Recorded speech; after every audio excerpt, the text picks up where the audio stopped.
All right, hi, Richard Moore from 8stepStartup here. Hope you're having a great Monday. Just wanted to share with you some insights kindly given to me by Jay Samit, who's the author of one of my favourite books, Disrupt Yourself. If you're involved in any way with startup business, of course, you learn quite early on that it's not just about the perspective on how the business should grow, but perspective on yourself as well, how to disrupt yourself and be actually quite innovative through simple changes in mindset, actually.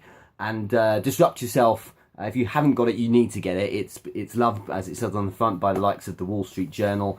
Forwards by Reid Hoffman, who founded LinkedIn, and also I think on the back there's a bit of love as well from Adam Grant, who wrote Give and Take, who's also a professor at Wharton University and contributed a little while back some great thoughts to the 8-Step Startup course. So I asked Jay Samit what pieces of advice he would share for those doing the 8-Step Startup course would be, and amongst other things he shared 3 top tips. I wanted to give them to you now. The first one being that he said, and actually there's a really good photo on his Twitter account of it's an image of an accordion, like the squeeze box as we know here in Europe, and the accordion, it says on the background accordion hero, and it's the suggestion that someone's going to launch a spin-off to the game Guitar Hero.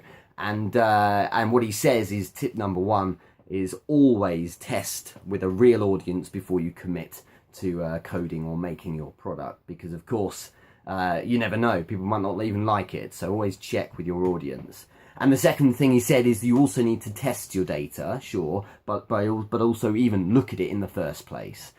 Because the reality is that your data never lies. If you could do a survey, I asked someone recently, one of my clients, I told them to go out and survey 100 people in their local area who could buy their product, because that way they're going to get real insight as to what they want. So always test the data, but also look at that data, and as Jay says, it never lies. The final thing I totally believe in, Jay said, Richard, don't be afraid to pivot, and he's absolutely right. One of my other mentors told me once that even though you have your great idea for your business, you should never be afraid to adapt or change in light of early experiences. So Jay Samit certainly echoed that. Don't be afraid to pivot if you feel that things could be better in a slightly different direction. Don't be too stubborn and sticking to your plans. So thanks very much to Jay Samit for that really valuable insight for 8-Step Startup. More of his ideas, of course, will be in the course.